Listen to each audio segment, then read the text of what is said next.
Kalau mau dengar ceramah saya, nonton saja nanti di YouTube saya.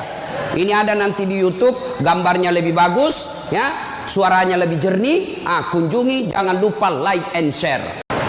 Orang kaya, orang miskin, raja-raja, rakyat biasa, jenderal. Kau yang bilang, kau yang bilang. Hati-hati kau disuruh push up. Ya, semua mati. Berarti yang jadi masalah sesungguhnya bukan mati. Yang jadi masalah illa wa antum muslimun, kecuali dalam keadaan beragama Islam. Berarti ada orang Islam tapi matinya tidak beragama Islam. Siapa mereka? Contoh aja ini, contoh, jangan marah, contoh. Kau melanggar, kau tidak lihat ini. Saya lihat, Pak. Kenapa kau langgar? Saya tidak lihat Bapak. Kenapa kau tidak lihat saya? Bapak sembunyi di tikungan. Akhirnya tilang. Ini kalau di sidang 250.000. Tidak ada uangku, Pak. Sudah, berapa uangmu di situ?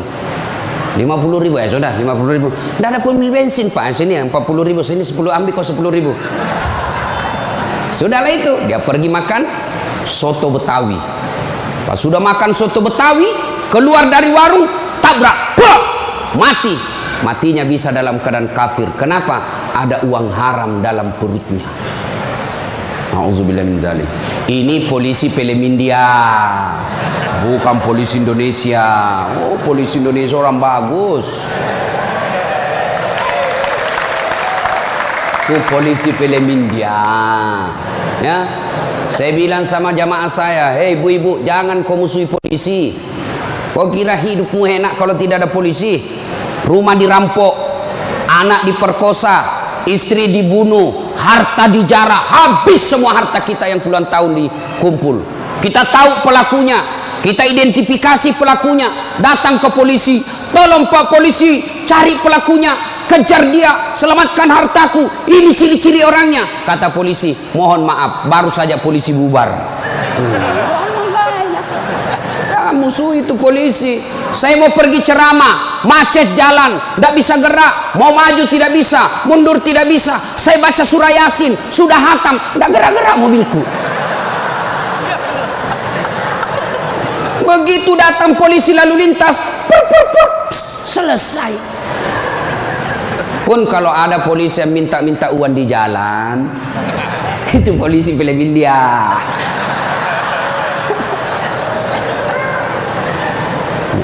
Wa qala idzan Bismillahirrahmanirrahim.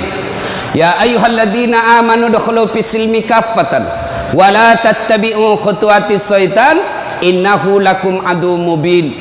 Wahai orang-orang yang beriman, masuklah engkau ke dalam Islam secara sempurna dan janganlah engkau ikuti langkah-langkah setan, karena sesungguhnya setan itu musuh yang nyata bagi kalian. Musuh kalian bukan polisi, musuh kalian bukan STM, musuh kalian bukan pemerintah, musuh kalian bukan ulama, musuh kalian adalah setan, di mana setan itu musuh yang nyata bagi kalian. Bu-ibu, halo ibu, waktu ibu terima undangan untuk datang pengajian pagi ini, setan kepanasan. Setan menggoda, jangan kau datang, lebih baik kau tidur, jangan datang, jangan datang. Itu godaan setan. Alhamdulillah ibu bisa mengalahkan setan di rumah sehingga bisa datang di tempat ini. Apakah bapak-bapak polisi setelah duduk di masjid setan putus asa? Digodanya lagi kita. Nggak usah kau dengar ceramah, nggak usah kau dengar ceramah, pegang HP-mu, pegang HP-mu. Itu setan, itu HP bos, setan mengalihkan perhatian orang ceramahnya.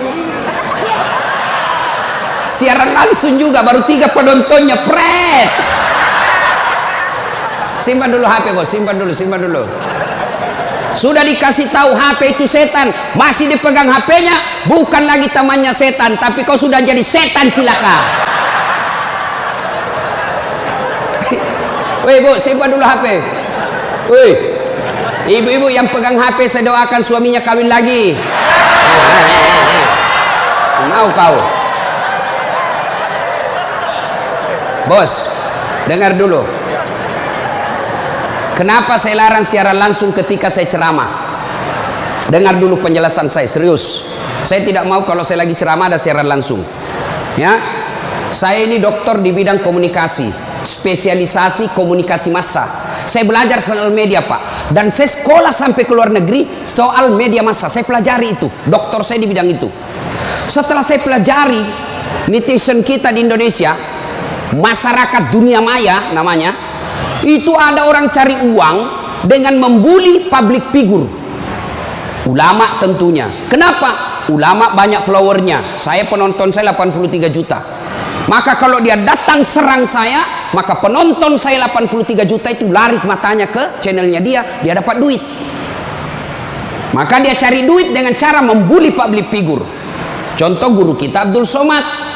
Ustadz, bagaimana hukumnya main catur? Beliau sebenarnya menjelaskan haram apabila azan berkomandan kalian masih main catur, haram. Tapi dipotong, akhirnya marah tukang catur. Saya juga ditanya, Dasat Latif, bagaimana hukumnya main catur? Haram.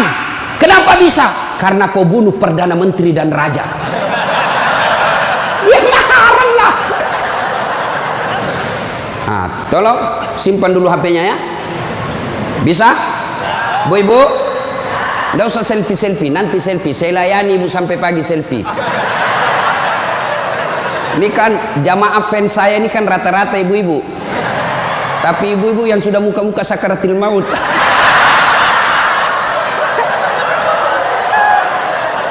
Orang sudah lagi ceramah, selesai ceramah keringatan, capek, dia kejar kita. Ustaz, selfie Ustaz. Saya layani karena kalau tidak dia catat di medsosnya, sombong. Selfie lah dia. Ulangi Ustaz, kabur Ustaz. Ulang lagi Ustaz. Dalam hatiku, biar kulang 10 kali, nah mukamu yang kabur.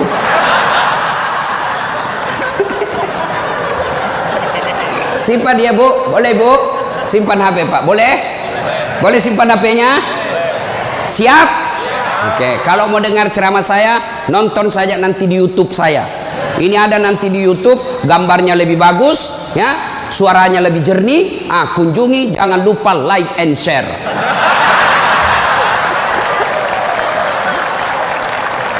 Kita dengerin bapak-bapak, ayo bos. Selawat, jangan mempermalukan jenis kelamin. Ayo. Sholatul yang di atas, ala tohara sholatullah ala yasin. Ini baru suara brimob. Kalau di kesatuan lain sholatullah, brimob bos, kencang. Kenapa? Kering.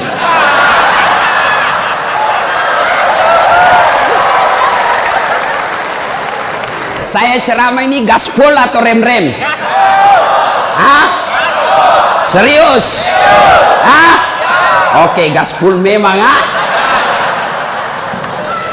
Satu, dengar. Satu, Nabi itu bos belum lahir sudah yatim. 6 bulan dalam perut ibunya sudah wafat bapak beliau. Lahir baru 4 hari lahir diambil sama ibu susunya. 4 tahun. Usia 4 tahun baru dibawa ke ibunya, Siti Aminah. 6 tahun beliau pergi ziarah kubur. Waktu itu belum Madinah namanya, tapi namanya Yastrib. Pergi pulang dari Madinah, di desa Afwa meninggal ibunya. 6 tahun bos. Ada di sini polisi 6 tahun yatim piatu? Coba angkat tangan. 6 tahun yatim piatu. Ada? Tidak ada. Usia 6 tahun meninggal bapak, ibu diambil sama kakeknya, Abdul Muttalib. 8 tahun meninggal lagi kakeknya, diambil oleh pamannya. 12 tahun sudah ikut, 9 tahun mengembala pak, 9 tahun tidak main handphone. Coba 12 tahun perang, bukan perang agama, tapi perang antar suku. 16 tahun dagang, bukan dagang dari Kelapa II ke Citos, Tanah Abang, bukan. Kenapa? Dari Mekah ke Syria, bukan naik pesawat, naik onta, padang pasir. Hari demi hari, waktu demi waktu, beliau punya masalah dalam hidupnya. Berarti tidak ada manusia yang tidak ada masalahnya. Apalagi kalian anggota BRIMOB. Nih muka-muka penuh masalah semua ini. Apa masalahmu, bos? Cicilan. Mana ada tidak ada cicilannya di BRI sini? Coba, tuh tidak ada orang tidak ada masalah. Semua penuh masalah. Yang sederhana aja deh, sederhana saja. Saya kasih contoh. Waktu kalian mau SMA, tamat SMA, apa masalahmu? Mau jadi polisi. Terima di SPN, sekolah polisi yang tamatan SMA. Sudah itu selesai masalah? Tidak. Masalah baru apa? Penempatan. Mau dapat yang basah. Hati-hati bos, di tempat basah kok gampang tenggelam. Sudah dapat tempat basah, mau lagi naik pangkat, sekolah lagi. Perlu lagi biaya. Sudah sekolah selesai masalahmu? Tidak, penempatan lagi. Sudah penempatan, mau naik lagi pangkat. Pangkat tak naik sampai bintang 1, bintang 2, bintang 3. Selesai bintang 3, tidak, terancam pensiun. Ayo, mana ada orang tidak ada masalahnya? Ustadz, kau pikir tidak ada masalahnya Ustadz? Wow, masalah demi masalah. Apa masalahnya Ustadz? Ditipu. Kenapa bisa ditipu? Assalamualaikum Ustadz. Waalaikumsalam. Boleh pergi ceramah di Pulau Kijang? Boleh. Jelaskan saya ke situ. Kita dari Makassar naik pesawat ke Jakarta, dari Jakarta ke Jambi, dari Jambi naik mobil dulu 1 jam, sudah itu naik perahu, speedboat, berapa jam? 2 jam paling lama Ustadz. Oke, jalan. Sudah tiba naik speedboat, bukan, ternyata katinting. Saya bilang, bos, bukan speedboat ini, katinting ini. Yang minum, toko. Ya kan, kalau speedboat siung. Dalam hati ditipu lagi saya ini, kurang ngajar ini. Sudah 3 jam belum sampai-sampai, 4 jam belum sampai-sampai. Saya bilang, Haji, Bapak bilang cuma 2 jam, ini sudah mau 4 jam kita belum sampai. Dia bilang, mohon maaf Ustadz, sebenarnya ini 9 jam Ustadz.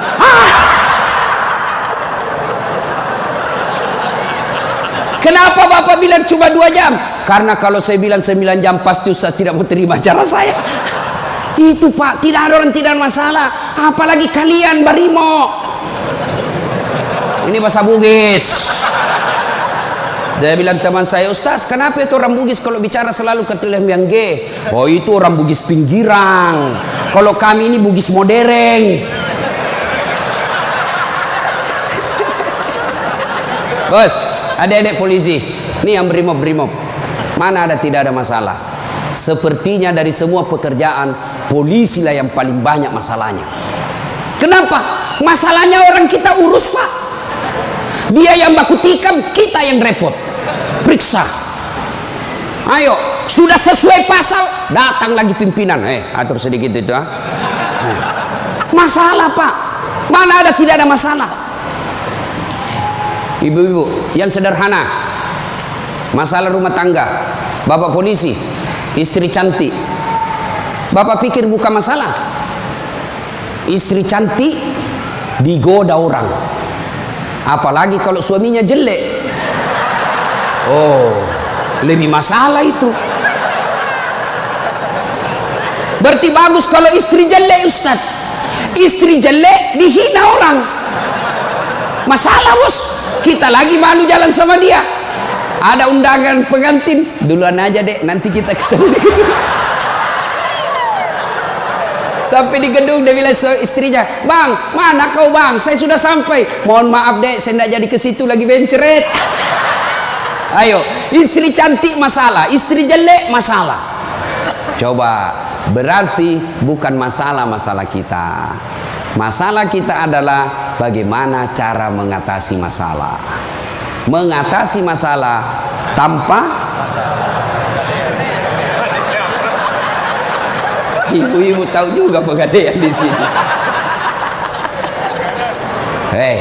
Mengatasi masalah, Allah coba bilang, Pak polisi, Brimob, ada masalah, kau jadi komandan dulu. Tidak. Brimob, ada masalah, kau sekolah dulu jadi doktor. Ada masalah, kau kaya dulu. Ada masalah, kau Kapolres dulu. Tidak. Allah cuma minta dua. Ista'inu bis-sabri was-shalah. Sabar, perbaiki solatmu, Allah yang selesaikan masalahmu. Tiba-tiba dipindah pelosoknya Ambon, jauh sekali sampai ke Masohi. Dari lahir sampai jadi polisi perwira, Jakarta tempatnya. Tiba-tiba dipindah jauh. Sabar. Tidak ada kalah ilmu sabar, bos. Percaya. Apa itu sabar, Ustaz?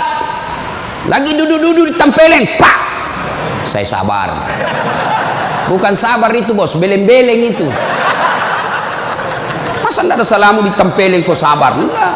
Kecuali komandanmu tempelin kok, ya sabar kok. Apa boleh buat dia, bos? Ya masa kau yang mau tempelin komandanmu? Tidak masuk akal toh. Ya wah, siap salah, pak. Siap salah. Nah itulah polisi, pak. Biar benar, siap salah juga, siap salah. Maka ibu-ibu sayangi suamimu. Karena kalau bukan kalian yang sayang suami, bu, siapa lagi? Coba kasihan ini, lihat-lihat ini mukanya. Coba ini. Kalau di depannya komandannya, pak. Makanya jangan jajah suami. Kasihan ini, lihat ini polisi. Tidak ada kalah ilmu sabar. Pak, mau tahu ilmu sabar? Pulang nanti pelajari sejarah hidupnya Ayub alaihissalam. Coba lihat Ayub. Ayub alaihissalam diuji. Anak meninggal. Apa kata Ayub? Alhamdulillah, saya pernah punya anak. Berapa banyak orang bertahun-tahun suami istri tidak punya anak. Habis hartanya kebakar, habis hartanya bangkrut. Datang iblis, tidak usah lagi kau sembah Tuhanmu, apalagi kau sembah itu Tuhanmu Ayub. Dia ambil anakmu, dia ambil hartamu. Apa kata Ayub? Alhamdulillah, saya sempat kaya. Berapa banyak orang dari lahir sampai meninggal tidak kaya-kaya, saya sempat kaya. Alhamdulillah. Tidak cukup di situ, diuji lagi, sakit lagi Ayub alaihissalam. Datang lagi iblis, Yub, anakmu meninggal, hartamu habis, sekarang kau sakit, sembuh, ndak sembuh-sembuh, ndak usah kau sembah Tuhanmu. Apa kau sembah Tuhanmu itu? Dia ambil semua kesehatanmu. Apa kata Ayub? Alhamdulillah, saya sempat sehat. Berapa banyak orang dari lahir sampai meninggal tidak pernah sehat? Saya sempat sehat, alhamdulillah. Coba pakai ilmu ini, Pak. Bapak tenang. Tiba-tiba dimutasi, alhamdulillah saya dimutasi. Teman saya 13 yang daftar tidak ada yang lulus. Kau syukur. Maka beberapa hari yang lalu saya ketemu dengan nomor satunya polisi, Pak Kapolri, Pak Jenderal Idam Aziz. Beliau katakan, sampaikan kepada aparat kepolisian kalau Ustadz ceramah. Satu, gaya hidupmu jangan bermewah-mewah. Sederhana kalian. Ini baru jadi Kapolres. Kalau mau ke bandara, kayaknya dia punya itu bandara. Pengawalnya kayak 17 orang. Masuk semua, dia kuasai itu ruang VIP. Bukan kau yang punya itu, negara itu yang punya.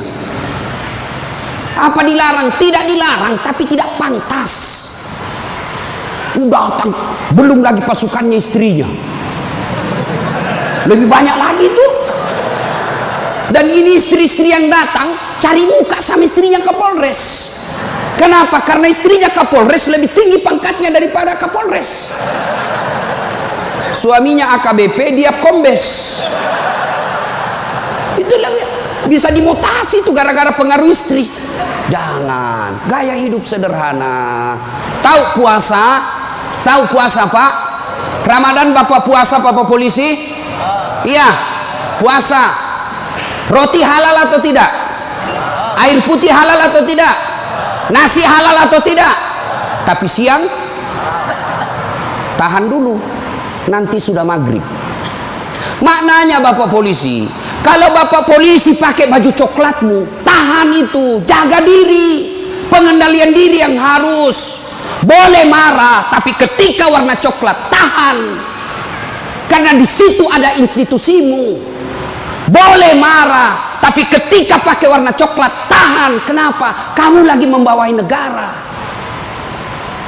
Marah boleh, tapi jangan ketika pakai baju coklat.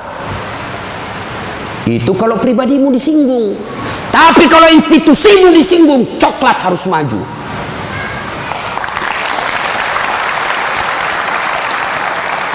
Kalau kamu unjuk rasa, cuma unjuk rasa diludahi, anggap saja itu angin lalu.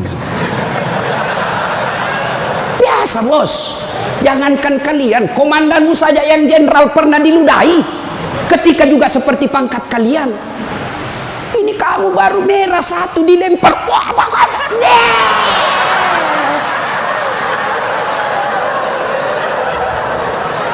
Bos,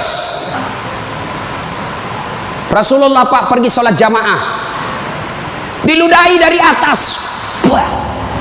Apa Nabi melempar? Coba kalau Bapak polisi, tidak boleh begitu bos, kacau negara. Kalau cuma diludahi bos sama anak STM, jangan kau pukul kepalanya orang bos. Saya serius, jangan ketawa, saya serius ini. Pak, Bapak kalau menangani unjuk rasa jangan pukul kepalanya orang, Pak, jangan. Ini ibaratnya laptop prosesor, Pak. Kalau Bapak pukul otaknya orang, goyang otaknya, lalu dia gila sisa hidupnya, yang mestinya dia pakai sholat, mestinya dia pakai ngaji, karena Bapak pukul kepalanya, akhirnya sakit sisa hidupnya, Bapak yang tanggung dosa-dosanya. Pukul, tapi kakinya kau pukul, jangan kepalanya. Saya sakit hati Ustaz, saya menderita Ustaz. Itu gunanya Anda dilatih ketika sebelum jadi polisi. Ngapain kalian dilatih fisik kalau mentalmu tidak bisa kuat? Apa gunanya Bapak dilatih?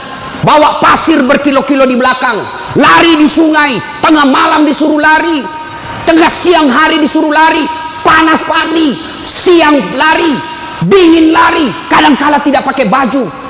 Apa gunanya? Supaya Bapak tahan tempur. Kalau cuma baru marah, cemen lu men. Bisa? Kamu sendiri yang bilang gaspol. Ya. Salatullah ala toha salatullah ala yasin. Terima kasih. Bapak-bapak senang gak jauh dari rumah? Bu ada yang bilang senang. Ada apa ini Bu? Berarti ada masalah dengan ibu. Kalau ada suami yang sudah tidak betah di rumahnya, tidak tenang hatinya di rumahnya, berarti istri gagal menjadi istrinya dia. Bukankah istri kata Nabi yang soleha itu membuat hati suami betah di rumah? Bagaimana suami mau betah di rumah? Ibu kasar ngomong, baru datang ditunjuk-tunjuk, bodoh ini. Ini biasa, ini kan perasaan istri ini kan seperti cuaca, susah ditebak. Kita bawa martabak pulang dengan harapan, oh dia senang ini, genang ini, bawalah kita martabak. Dapat pelukan hangat ini. Begitu dikasih martabak langsung, apa martabak? Itu voucher listrik habis. Martabak dibawakan, voucher listrik dipersoalkan. Nih. Hei, Bu, hei, buat suami tenang di rumah. Datang suami sambutlah. Assalamualaikum kakandaku Arjunaku. Langsung suaminya berkata, waalaikumsalam adindaku Sri Kandiku. Istrinya, ih cakep betul abangku hari ini. Langsung suaminya berkata, berarti saya jelek kemarin. Bapak juga tidak tahu dipuji. Lalu suami datang marah-marah. Ibu bukakan sepatunya, tadi hendak unjuk rasa, dilempari, dimaki sama ibu-ibu. Ibu tampil di sampingnya, sabar bang, inilah brimo pilihan hidup. Insya Allah kesabaran abang menjadi amal di sisi Allah. Jangan cari rasa penghormatan dari manusia, carilah ridha Allah. Abang bekerja sama polisi menjaga keamanan Republik, itu jadi amal supaya Ustadz Dasat bisa ceramah, kami amankan Indonesia. Jadi amal jariah. Lalu begitu duduk suami, bukalah sepatunya itu yang sudah mulai lusuh, sambil ibu menyanyi, bila kamu di sisiku hati rasa syahdu, sambil peluk cium. Senang sih, itu senang kasihan. Pas sampai lagi dapur berantakan, suami marah-marah, apa kau kerja ini, berantakan semua dapur. Ibu langsung peluk dia dari belakang sambil menyanyi, insaflah wahai manusia. Ya ibu, ini bagaimana suami mau betah di rumah, baru datang ngomel, bodoh memang ini, apa kau tahu? Dia bilang suamimu, apa bodoh-bodoh? Kenapa kau mau sama saya? Apa mau jawab? Sampai lagi kita berharap di rumah romantis, istri di rumah daster tinggi sebelah, bau asap, mukanya ndak jelas, ada lagi ketimun disimpan di matanya.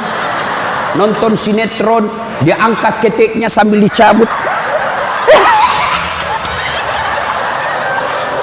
Bagaimana kita tidak cepat sakaratil maut?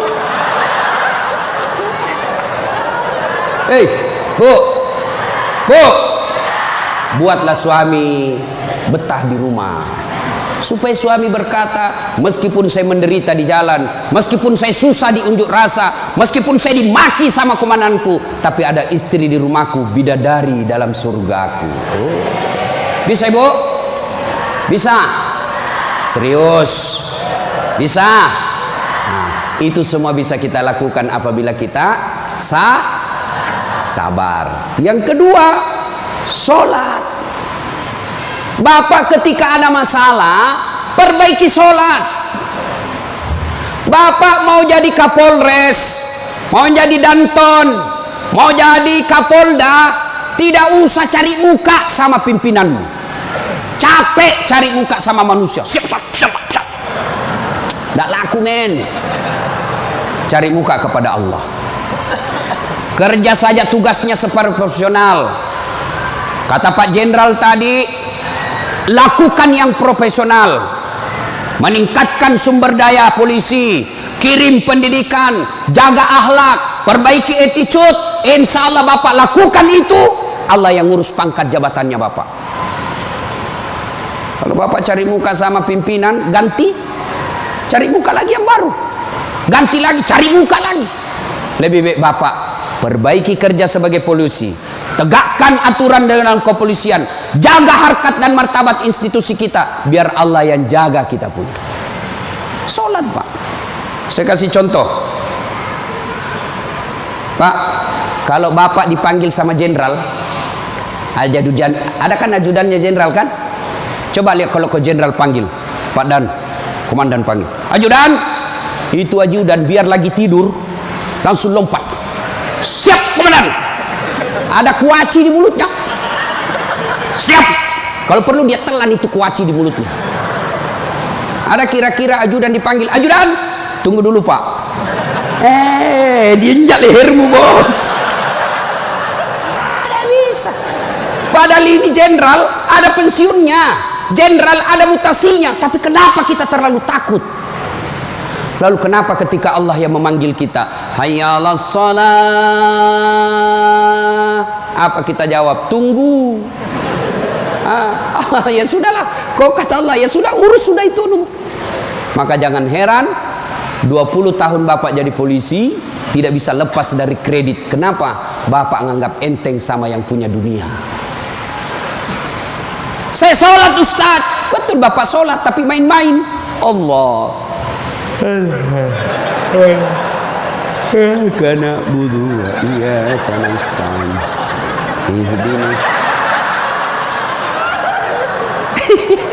Siapa ajar kau sholat begitu? Allah.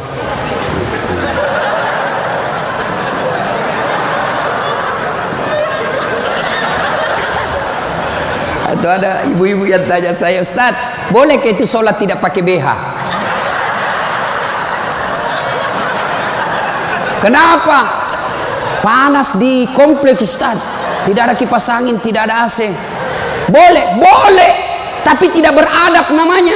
Ibu ketemu sama jenderal tidak pakai BH, boleh enggak? Iya jenderal.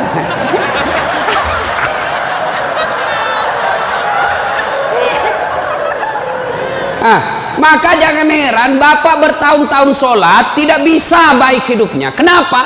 Bapak sholat semau-maunya. Sholat yang dicari duit. Allahu Akbar. Rakaat kedua. Tadi 100.000 duit saya. Beli nasi bungkus 50.000. Voucher 30.000. Mana yang 20.000? Allah. Mana sih simpan? Allah. Bagi assalam. Oh, di bawah sadel. Bapak selama sholat cari duit. Ya. Ya.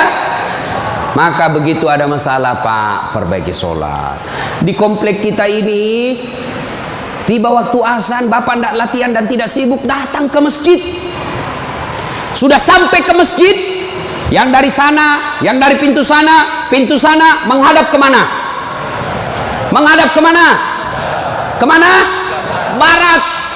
Mau orang Sulawesi, mau orang Jawa, orang Papua, orang Medan, datang ke masjid, menghadapnya sama ke barat. Tidak mengatakan orang Sulawesi Selatan dia menghadap ke selatan, dia orang Jawa Barat dia menghadap ke barat. Tidak. Nah, itulah makna pentingnya amanah dari jenderal kita tadi. Kita ini satu kesatuan. Tidak boleh ada berkata polisi Bugis, tidak boleh berkata polisi Jawa, polisi Papua. Tidak. Anda kalian adalah polisi Republik Indonesia. Coba lihat kalau Bapak sholat, boleh enggak pakai bahasa masing-masing? Boleh? Enggak boleh, kacau Pak. Coba kalau kita sholat pakai bahasa masing-masing.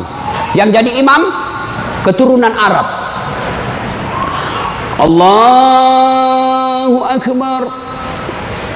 Makmum brimob dari Bugis, dia takbir pakai bahasa Bugis. Pungallahu ta'ala malopo. Sudah ribut kan orang langsung. Datang lagi orang Padang, dia takbir Allah nan gadang. Lah kita balik lagi Padang. Mana datang lagi jamaah yang Allah ganal bujur. Kutai. Terakhir anak gaul dari Betawi. Allah gede banget gitu loh.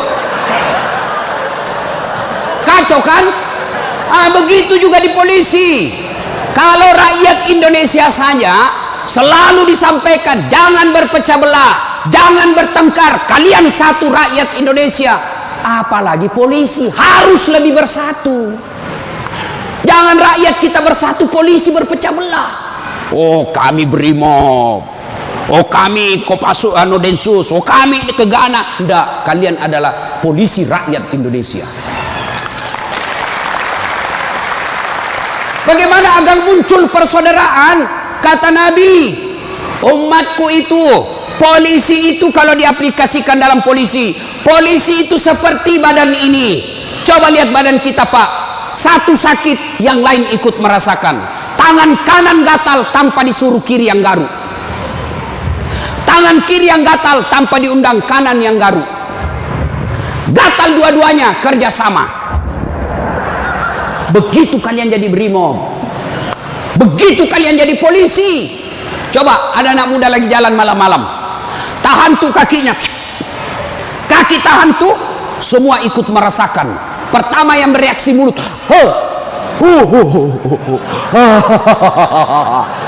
yang kedua bereaksi apa? Mulut meniup, tangan mengusap, mata mencari mana yang luka. Padahal kaki bermasalah. Tidak ada orang berangkat malam-malam tahan tuh kakinya, rasa kau, jalan lagi, jalan kau lagi, jalan lagi. Begitu mestinya menjadi polisi. Beda kesatuan tapi satu tugas, mengangkat citra dan martabat polisi Republik Indonesia. Ya, bersaudara. Tadi sama Pak Wadan, Jenderal saya bilang, brimob ini kan gersang. Lalu beliau katakan, betul gersang, tapi kami banyak teman. Kalau kalian mau kaya, perbanyak teman. Saya juga begitu, Pak. Saya ini tidak banyak duit, tapi banyak temanku. Temanku banyak duitnya. Apa? Ada Pak Kapolri, ada polisi macam-macam. Dia bilang, Pak Kapolri, bawa ini kartu nama aku, Ustaz. Simpan depannya, langsung dia hormat sama Ustaz. Aman, Jenderal. Makin banyak teman, makin gampang urusan selesai. Saya, Pak, saya tidak banyak duit, tapi banyak teman saya. Di Makassar hampir tidak pernah laku duit saya. Di mana-mana saya gratis. Makanya istri saya senang betul kalau saya ke pasar. Baru saya turun dari mobil, ada yang teriak, Assalamualaikum Ustaz. Aman dan terkendali. Sahabat, ambil sayur, ada isi ikan. Berapa Ji? Nggak usah Ustaz. Nggak enak. Berapa? Nggak usah. Padahal dalam hatiku, memang itu yang kutunggu. Ayo Pak. Dua, banyak teman, gampang selesai masalah. Saya pergi perpanjangan SIM di Polres. Baru saya turun dari mobil, keluar Kapolres. Assalamualaikum Ustaz. Siap Komandan. Ada apa ini Ustaz? Perpanjangan SIM. Panggil Kasat Lantas. Bantu ya, selesaikan cepat. Jangan kau minta uangnya Ustaz. Dosa uang Ustaz kau makan. Ayo Pak, banyak teman, gampang selesai masalah. Maka saudaraku polisi brimob, jangan cari musuh. Kalau pribadi kalian yang dihina, selama kalian tidak terancam jiwamu, pasrahkan dirimu sebagai aparat kepolisian, insya Allah kesabaranmu menjadi amal di sisi Allah. Kecuali jiwamu sudah terancam, maka silahkan lakukan apa yang diajarkan oleh protap organisasi kalian. Bisa? Berikutnya, cintai keluarga. Ini pesannya Pak Kapolri. Sederhana dalam hidup. Syukuri diri sebagai anggota polisi. Ini perlu saya ulang lagi.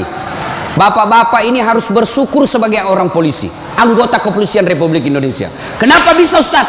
Saya kasih contoh. Bapak-bapak, halo Pak polisi, boleh enggak pakai songkok begini?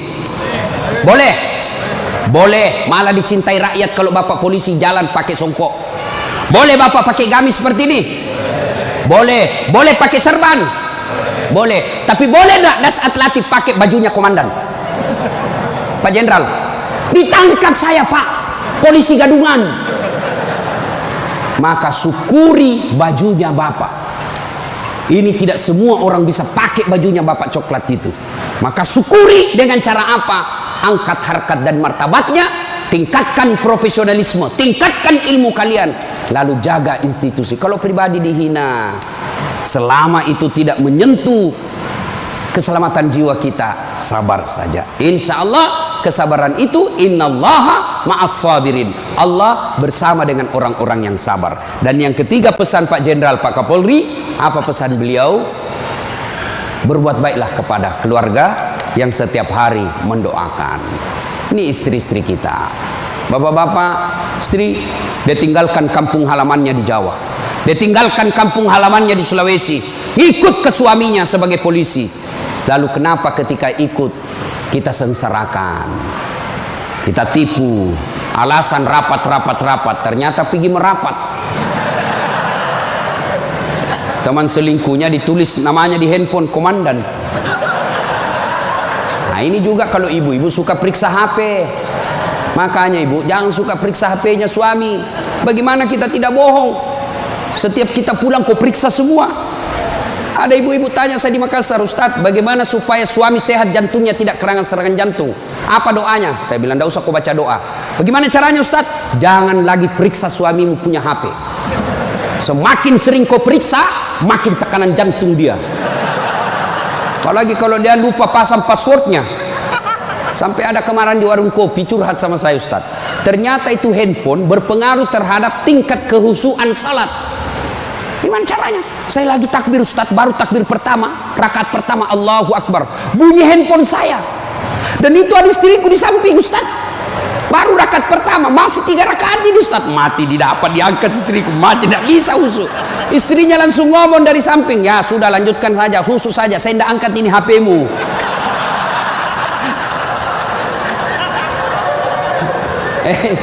Nah ibu bapak saudara-saudara sekalian, banyak yang ingin kita sampaikan tapi waktu yang terbatas. Hiduplah sederhana, bersabar, kemudian dekati Allah dengan meningkatkan kualitas sholat. Ini yang saya lupa, Ustadz, bagaimana kalau kita lagi tugas pengamanan, masuk waktu sholat Ustadz, mau tinggalkan tempat tidak bisa Ustadz, mau wudhu tidak ada air, bagaimana caranya Ustadz? Inilah yang disebut daruriyah, keadaan darurat. Maka solusinya bapak tayamum. Saya ajarkan tayamum. Lihat Pak Polisi, ini baju dilinting naik ke atas. Kalau bapak pakai lengan panjang, ya, linting sampai atas. Lalu sudah itu letakkan telapak tangan di dinding, atau di dinding mobil boleh Pak, dinding mobil, kacanya mobil, dindingnya kah boleh. Atau kalau bapak ada pasir, letakkan telapak tangan di pasir. Sudah itu bertepuk. Jangan langsung begini Pak, bapak pasti tidak sholat itu, masuk tanah, pasir, bapak tidak jadi sholat. Itulah sebabnya suruh tepuk kalau sudah letakkan pasir. Sudah itu gosok wajah, usap semua. 1 kali sudah sah, 3 kali lebih bagus. Sudah itu letakkan lagi telapak tangan di dinding mobil berimob. Sudah itu usap kanan, usap kiri, selesai. Jam tangan lepas, cincin lepas. Kenapa? Karena kalau ada jam tangan tidak terusap, dibawanya jam tangan. Sudah, silahkan sholat. Kita jaga pasukan Ustaz. Ini unjuk rasa di depan, namanya salat khaf. Misal bapak 10 orang, yang saf pertama 5 orang di depan, saf kedua 5 orang di depan. Maka cara sholat jamaahnya, yang di depan siaga dengan apa itu, tamengnya. Saf kedua selesaikan 1 rakaat sholatnya. Naik saf kedua, saf pertama selesaikan 1 rakaat, serap ke saf kedua siaga. Boleh sholat begitu Pak. Begitu tidak bolehnya ditinggalkan sholat, sehingga sholat keadaan apapun boleh dilakukan. Sepatu, tidak usah buka sepatunya Pak, pakai sepatunya. Itu kalau di lapangan. Kalau bapak pakai sepatu masuk masjid, dibully Pak. Kalau dalam masjid jangan, tapi kalau di lapangan silahkan. Namanya keadaan darurat. Ini Ustadz, unjuk rasanya sangat mepet Ustadz. Susah sholat lagi duhur dengan asar, bapak jamak. Allah tidak memberikan kesusahan buat kita. Begitu pentingnya sholat, ya? Maka ibu bapak saudara-saudara sekalian, ketika bapak ibu dekat dengan Allah, maka Allah akan mencintai bapak ibu dengan derajat maqamam mahmuda. Saya angkat derajatnya. Ibu bapak saudara-saudara sekalian, inilah tausiah kita pada taklim kita kali ini. Mudah-mudahan ada manfaat. Terima kasih Pak Jenderal yang telah memberikan waktu saya untuk datang di tempat ini. Saya berharap mudah-mudahan bapak-bapak polisi ditingkatkan kesabarannya, dikuatkan imannya, kemudian dibahagiakan keluarganya. Biar bapak tinggi pangkat, biar bapak punya duit banyak, tapi istri membangkang, anak narkoba, demi Allah, Allah telah mencabut kebahagiaan hidup bapak. Dan itu penyebabnya bukan karena Allah tidak cinta kepada bapak, tapi karena bapak jauh dari agama. Dekat dengan agama, maka Allah akan pelihara bapak ibu. Bukan hanya pangkat jabatan yang dipelihara, tapi insya Allah dipelihara sampai ke akhirat. Tidak ada pilihan lain kecuali kita mendekatkan diri kepada Allah. Pangkat jabatan yang kita miliki ini, Pak, wa mal hayatud dunya illa mataul hurur, hanya perhiasan saja, canda gurau saja ini. Ini hanya sandiwara yang pasti kita akhiri. Karenanya, jadilah polisi Republik Indonesia yang terus-terus bersinar menyinari rakyat Indonesia, sehingga Bapak menjadi polisi yang bukan saja dicintai oleh negara, tapi juga dicintai oleh seluruh rakyat Indonesia. Dan itu jalan keluarnya tidak ada lain kecuali mendekatkan diri kepada Allah Subhanahu wa taala. Demikian, mudah-mudahan ada manfaat.